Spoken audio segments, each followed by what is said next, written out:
à 910 kilos, je veux finir parce que ça sert à rien. J'adore être là. Hello, bonjour à toutes et à tous, j'espère que vous allez bien. Comme vous le savez peut-être, je suis allé sur le circuit de Dijon-Prenois le week-end dernier pour la deuxième manche de F4 France. Et je me suis dit, pourquoi pas vous emmener avec moi pour changer. Allez, premier vlog de la chaîne, direction Dijon.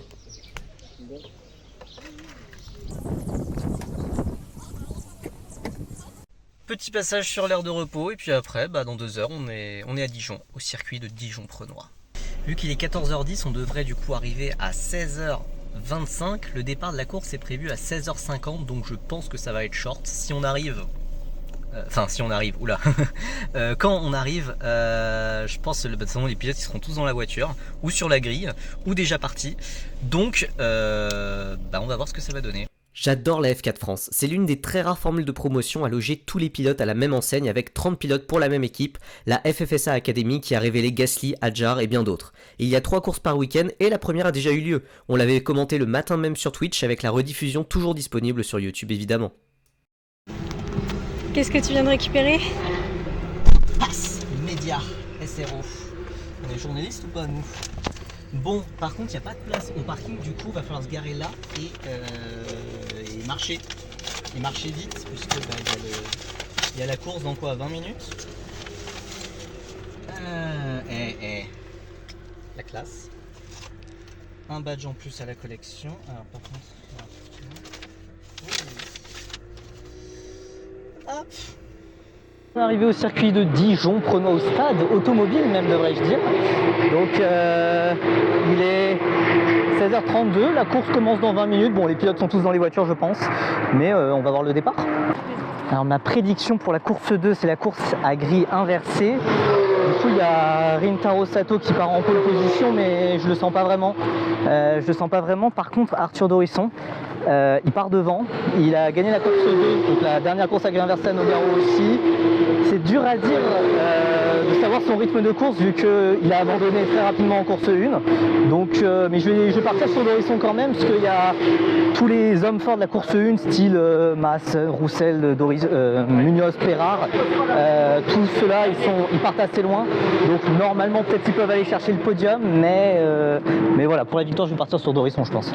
Bon, première mission maintenant, trouver le paddock de F4 France, puisque le paddock ça se trouve assez facilement, mais la F4 France en particulier, il y a beaucoup de championnats. Il y a la Porsche Carrera Cup France, le GT4 France, le TC, les Midget, les Clio Cup, j'en oublie peut-être, désolé, mais bon voilà, donc la F4 France, faut la trouver d'abord. Enzo Peugeot qui va co-commenter la course 2 sur YouTube FFSA TV. Bon, il avait l'air assez heureux quand même, mais après c'est normal vu que son chouchou, son protégé Alexandre Munoz a fait la victoire en course 1. En tout cas il a l'air de bonne humeur, ce qui paraît assez normal.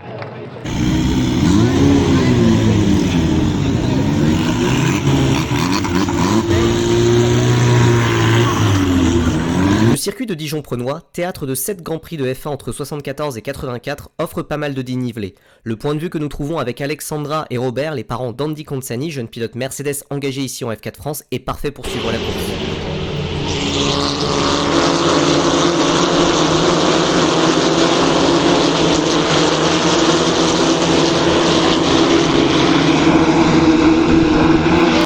Lisa elle prend des départs compliqués, c'est dommage. Et il y a Dorisson qui est en tête, donc pour l'instant on pronostique que...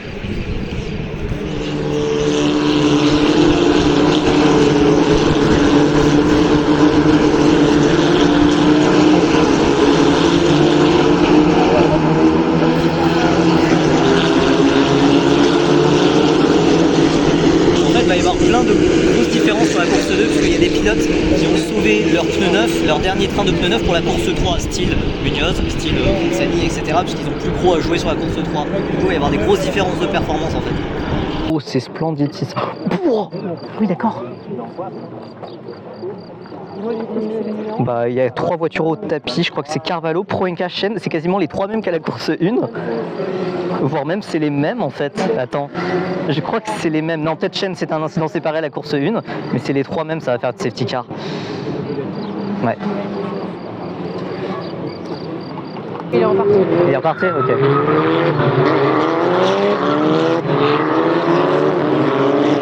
Rock, Billard, Consani. Ils vont toucher ? Et du coup... Ah oui, non, je crois qu'il la perd tout seul. Il y a Lisa qui est surprise. Et c'est qui ça? Le 5, je crois que c'est Romeo Lers. Ouais, Romeo Lers. Qui a fait un sort de dive bomb sur Roussel et je crois que Lisa était surprise aussi derrière. Donc on a la victoire d'Arthur Dorisson, j'avais bon sur mon pronostic, devant Malo Boyet qui décroche son premier podium en Formule 4 française et en monoplace du coup. Nouveau podium pour Louis Iglesias avec sa 3e place. 4e Alexandre Munoz qui partait 10e, qui accroît son avance au championnat. Là ça commence à devenir vraiment très sérieux.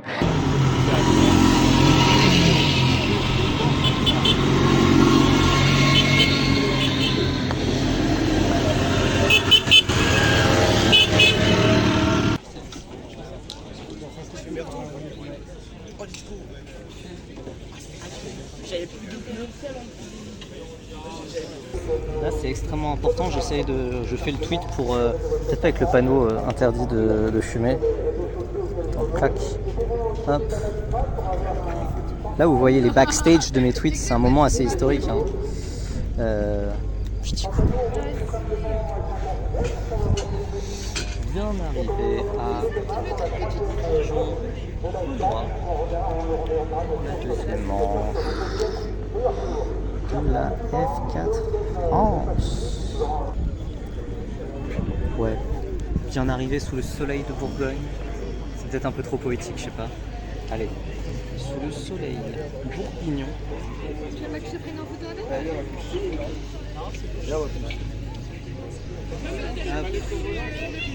Envoyer tweets. Ouais, il y a Chester Kiefer là, qui est passé en Porsche Carrera Cup France. Il se débrouille plutôt pas mal. Ancien de la F4 France, quatrième l'an passé. Puis il a réussi à rebondir. Il est pas allé en Freca, pas allé en GB3, mais il a directement pris, il s'est directement reconverti quoi. Juste après ça, du coup, on a croisé Chester et visiblement, il est plus heureux. Il a l'air plus heureux en Porsche qu'en monoplace, donc ça lui manque pas trop. Visiblement, il est parti pour rester en Porsche. Puis là, bah ouais, meilleur rookie, donc il est content. Donc ça fait plaisir de voir les anciens de la F4 France, même ceux qui n'ont pas percé en monoplace, de voir qu'ils ont quand même un avenir après et qu'ils continuent de monter. Et voilà, la F4 France, c'est merveilleux.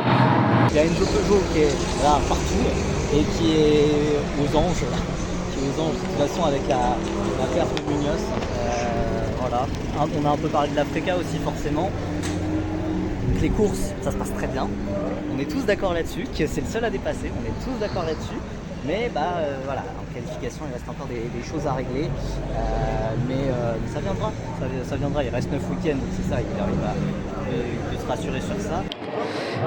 Et après, avec Enzo Peugeot, il y avait aussi Marcus Amand qui était là et ça fait trop plaisir. Alors Marcus Amand, c'est pas un ancien de la F4 France vu qu'il avait fait la F4 italienne et allemande, mais il est vraiment transformé. Bon, malheureusement, il a passé la ligne d'arrivée en premier à la Porsche Carrera Cup France, mais il a eu une pénalité pour un faux départ à peu près. Mais c'était un énorme crack au karting. En monoplace, il était un peu nulle part malheureusement. Et là, vraiment, il commence à retrouver confiance. Il retrouve du plaisir à faire du sport auto et c'est trop cool. Enfin, voilà, il fait plaisir d'être. On voit qu'il est à l'aise, il est heureux d'être là et c'est le plus important. C'est le plus important. Donc, trop cool de voir plein d'anciens de la monoplace être si heureux ailleurs. Et aussi, j'ai pu échanger avec Patrick Lemarié, donc Patrick Lemarié qui fait feed racing, notamment avec Jacques Villeneuve. Et évidemment, c'est une énorme réussite. Genre, surtout cette année, ça step up de plus en plus feed racing. Il y a de plus en plus de pilotes qui ont fait feed qui vont en F4 France. Je crois que cette année, il y a 9 pilotes à peu près qui ont fait feed. Et tout simplement, maintenant, il y a Raphaël Perrard qui fait des podiums. Malo Boyet qui a fait son premier podium là cet après-midi. Il y a de plus en plus de pilotes intéressants de feed. Du coup, il y a de plus en plus de pilotes de plus en plus de gars du karting qui vont faire feed. Je pense par exemple au champion de France national Jules Avril. Et j'ai appris qu'il ferait feed racing. Donc voilà, petite exclusivité pour vous. Et voilà, ça fait plaisir de voir des petites écoles de pilotage comme ça grandir, puisque ça reste la solution la plus accessible pour les budgets un peu réduits. Donc vraiment des bonnes opportunités qui se développent en sport auto.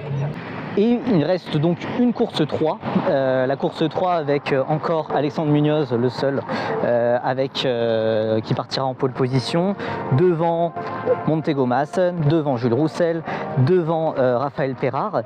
Le truc, c'est le facteur pneumatique. Ça va un peu entrer en compte puisque certains ont déjà utilisé leur train de pneus neufs pour la course 2 et certains ont encore des pneus quasi neufs pour la course 3. Donc va y avoir des stratégies complètement différentes. Il y a des pilotes qui étaient moins bien placés en course 1 et 2 qui sont mieux placés en course 3 qui ont souvent sauvé leur train de pneus neufs pour cette course. C'est notamment le cas d'Andy Consani. Il y en a certains qui vont partir sur des stratégies avec du panachage, avec 2 pneus neufs, 2 pneus plus usés. Certains pneus qui ont fait la qualif mais aucune des courses. Voilà, on va avoir plusieurs stratégies différentes. À la fin de la première journée, de cette journée de samedi au circuit de Dijon-Prenois, donc il reste la journée de dimanche avec une seule course restante. Voilà, pas mal de petits échanges avec les pilotes, avec des parents de pilotes, avec des coachs, avec voilà, pas mal de différentes personnes. Et voilà, j'ai juste hâte de voir comment la course 3 va se dérouler, puisque clairement, demain, il y a un monde où Alexandre Munoz, il est tout seul en tête du championnat. Et où vraiment il assomme le championnat alors qu'on a fait 2 manches sur 6. Donc à voir.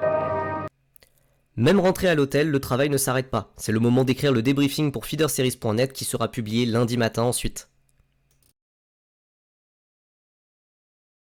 On commence la journée beaucoup trop tôt pour un dimanche matin, mais normalement on sera bien à temps pour la course 3, 9h45. Il fait beau, en fait plus nuageux qu'hier, mais il n'y aura pas de pluie. Voilà, bon, mon cerveau tourne à 2 à l'heure, c'est terrifiant.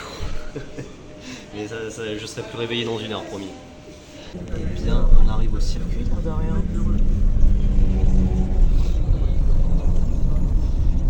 Déjà, on va voir la grille de la course 3 qui démarre à 9h45. Start from the back of... Mais qu'est-ce qui s'est passé? Attends. Louis Iglesias qui était censé partir, je crois, 10e.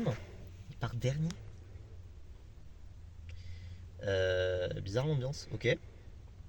Munoz, Masson, Roussel, Perard, ça va pas changer. Bouzard, Hérouin, Dorisson, Consani, Boyet, Sato. En sachant, comme je l'ai dit, je crois, maintes et maintes fois hier, qu'il y a des pneus différents pour chacun, et que certains ont déjà cramé leur train de pneus pour la course 2 à grille inversée. Par contre, et donc du coup, en pronostic, puisque du coup le truc rigolo c'est de faire le pronostic, en vrai, on va absolument pas se mouiller et dire Munoz en fait. Plat du pied sécurité je pense, parce que tout simplement il est beaucoup trop fort ce week-end en tout cas. Bon, on y va ?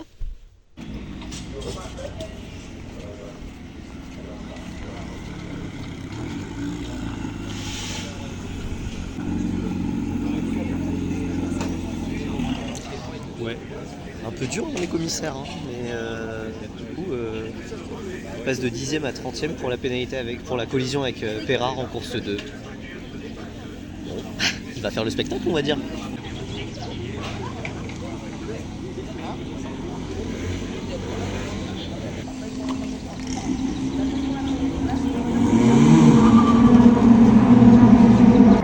C'est ultra intéressant, je viens de parler à Pierre Sancinena, l'ancien coach d'Isaac Adjar dont j'avais fait l'interview en janvier-février, et il a lancé une application, et j'en ferai la pub sur Twitter, Trax, et en fait on peut suivre ensemble le live YouTube et le live timing en même temps, genre on a une vue combinée, ça a l'air super pratique, donc clairement prochain week-end je vais en faire la pub, vous pouvez en être sûr.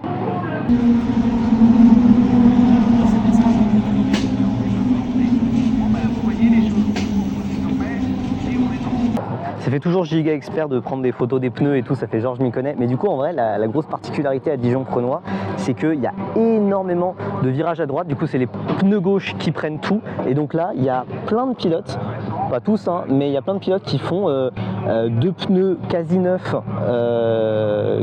à gauche et 2 pneus usés à droite. Vu que en fait les pneus usés à droite, ils ont été utilisés à gauche précédemment. Donc voilà, c'est intéressant parce qu'on, par exemple en F1 on n'a pas du tout, même en F2, en F3 on n'a pas du tout cette possibilité de choix de pneus puisque normalement tu as un train de 4 pneus et tu peux pas les changer. Pratiquement 8 à 10 mètres d'écart. Il y a un peu d'espace encore, mais il peut le faire. On sait que ce circuit, avec l'inspiration encore une fois dans la ligne droite, et les freins tardifs, On va se placer.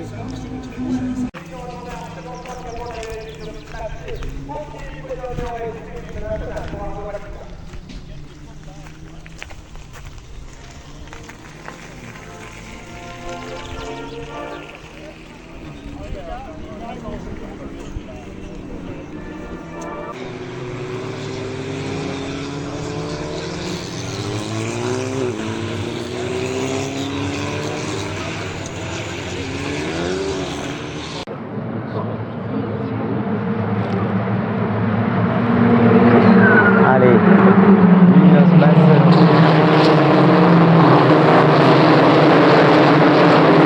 Ça a presque pas changé là. Il y a juste Consani qui a passé Sato, je crois. Consani qui est 7. Mais sinon le top 4 devant, en tout cas, ça n'a pas changé.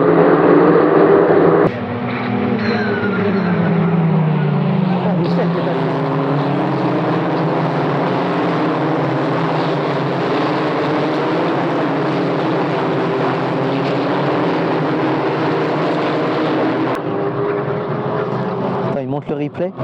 Ouais, je sais pas là. Ah oui, elle a fait un tonneau carrément.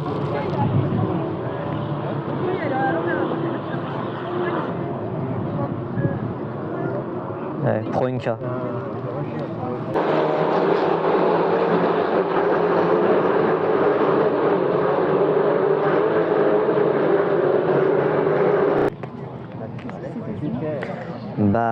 Je sais pas exactement, je pense qu'il y a dû avoir un contact avant avec un autre pilote, mais ils vont ils vont le montrer.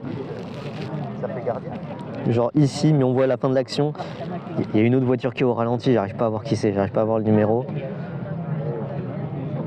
Mais ouais, 3e abandon pour elle en 3 courses, c'est pas facile. Mais là encore, je pense pas que ce soit de sa faute spécialement, mais bon.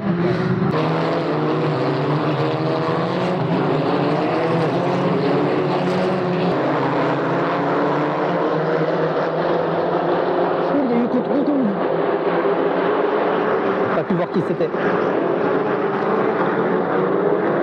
J'ai pas pu voir qui c'était, mais ça avait l'air aux alentours de la 12e place, je sais pas.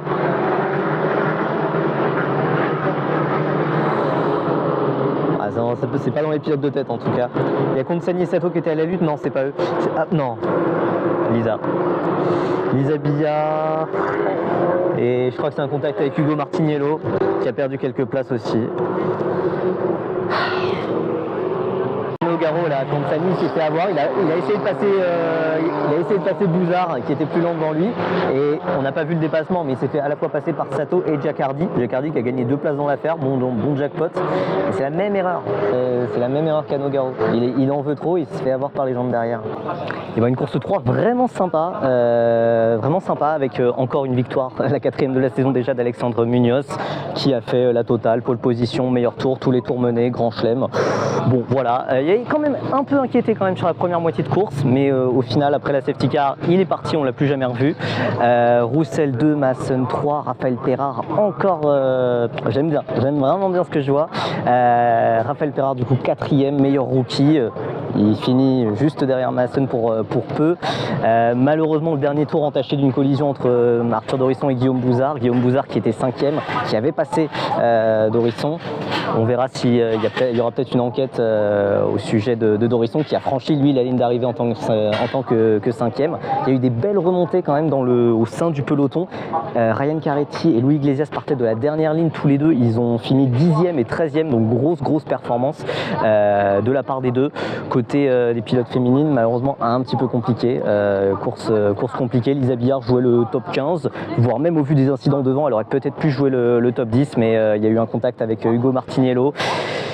Voilà, elle a essayé de remonter ensuite, elle est un petit peu remontée, mais voilà, elle pouvait pas faire des miracles. C'est donc du coup Jade Jacquet qui est la meilleure féminine et qui a fini dans le top 20.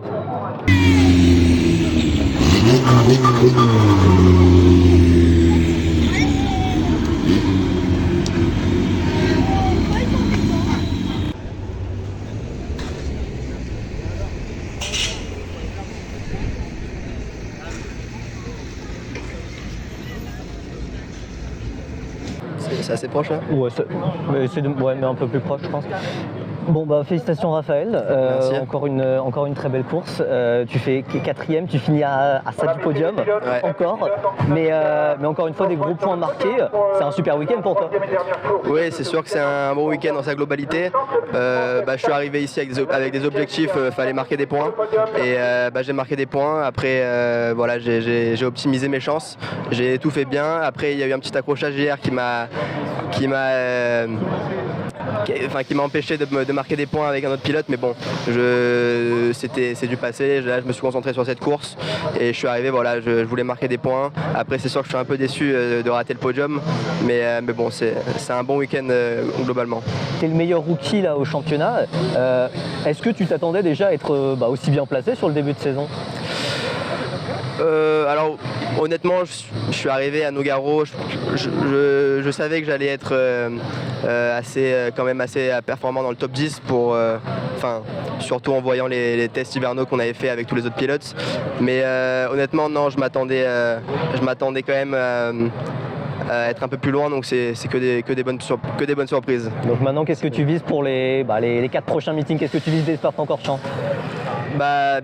Première victoire. Je vais essayer de tout donner pour gagner et monter sur la plus haute marche du podium.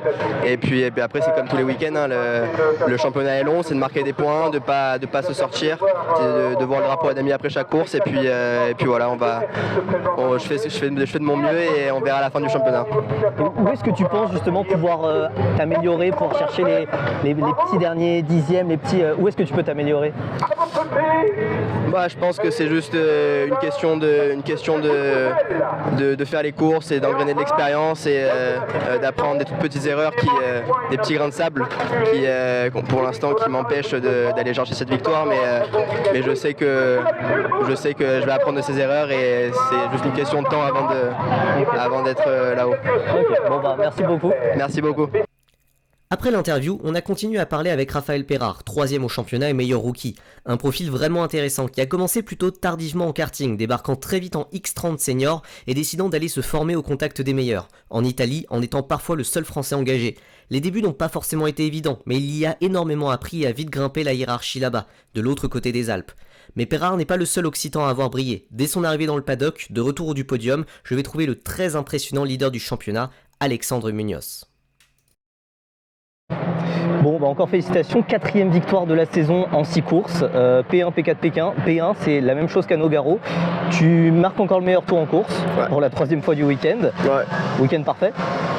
Pas parfait parce que à la course 2, il y avait peut-être une petite décision sur le 3e, donc j'aurais pu peut-être faire un petit podium, mais voilà, week-end très bien réussi je pense.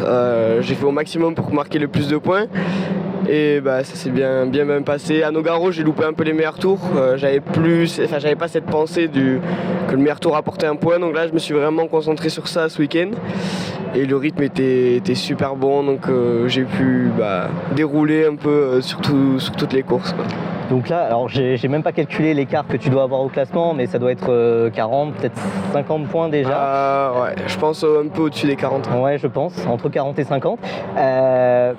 Est-ce que tu t'attendais à être là après 2 week-ends?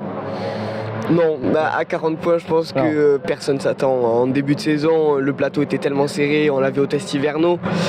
Il y en a beaucoup qui ont roulé cet hiver, donc voilà, on était un groupe de quasiment 14 pilotes à Nogaro à être en 5/10e.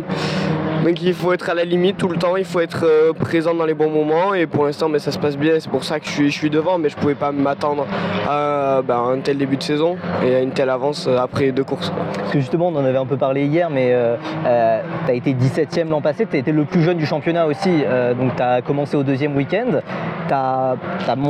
t'es monté progressivement en gamme, tu as eu ta première victoire au Castellet sur la dernière manche, mais là on passe de faire 17e à atomiser le championnat à pour le moment sur les 2 premiers week-ends.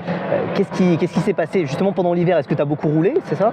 À rouler, non, j'ai fait 2 journées après le Castellet au Mans, au Bugatti. Ça devait être en novembre. Et après, rien jusqu'au test de pré-saison à Nogaro. Mais c'est du travail à côté. Et puis surtout cette hargne de revenir. Donc là, il y avait beaucoup de plaisir au volant. Et ça fait aussi la différence quand on veut rouler, quand on aime rouler. Et après, oui, beaucoup de travail physique, un peu mental au Pôle France. Donc voilà, j'étais bien entouré cet hiver et avec le travail, on voit que ça paye. J'avais interviewé justement Enzo Peugeot le mois dernier, il me disait qu'il s'occupait de toi pour son DEGEPS. Comment ça se passe au quotidien? Genre il te donne des conseils pour tout et n'importe quoi? Ouais, c'est un peu ma maman, Enzo. Ouais, c'est ça. Ouais, il s'occupe un peu de moi. Surtout, là je suis bien entouré, j'ai Malo, mon ingénieur, et en plus Enzo. Donc Enzo m'apporte vraiment ce côté pilote, vu qu'il s'est aussi battu pour le championnat il y a 2 ans. Donc il a une expérience en plus que Malo n'a pas forcément. Et après, il s'occupe de moi sur tout l'aspect nutrition, sommeil, donc toutes ces choses-là. Et ça permet d'être à 100% sur les meetings et en dehors aussi. Donc, est-ce que tu as encore des... de toute façon, un pilote n'est jamais content quand il n'a pas les 3 victoires sur 3, mais est-ce qu'il y a encore quelque chose sur lequel tu pourrais t'améliorer en vue de Spa-Francorchamps le mois prochain? Après Spa, je pense que c'est tellement un long circuit, il faut être à 100% dans sa tête partout. Il faut vraiment faire aucune erreur et aligner le tour parfait.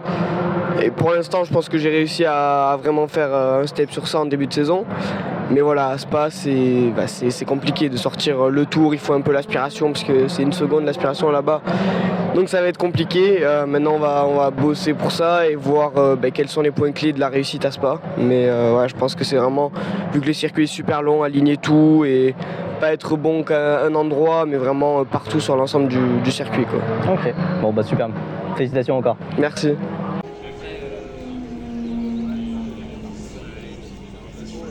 C'est trop marrant ce qu'il m'a dit Matteo Capietto, donc qui est là pour coacher Lisa Billard, donc il était d'accord et tout sur le fait que pour l'instant le point faible principal ça reste les départs, ça on est d'accord là-dessus.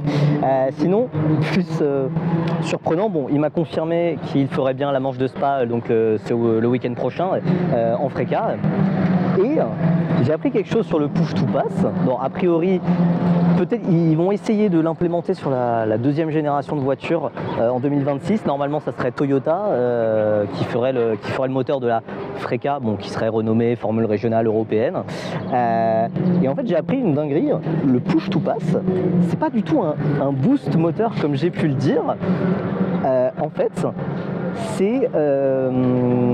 les moteurs sont constamment bridés en fait. Ils sont bridés, on perd à peu près 15 chevaux et c'est juste qu'en activant le push to pass, tu débrides le moteur.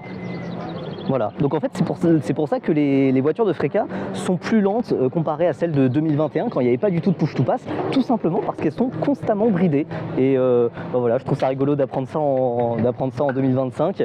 Bon voilà, fin de cette 2e journée, même si c'est la fin de la matinée, mais voilà, très très content de ce week-end à Dijon-Prenois. C'est vraiment un circuit vraiment old school, tout le paddock est petit et tout, il y a vraiment une bonne ambiance. Et puis voilà, la F4 France ça régale à chaque fois.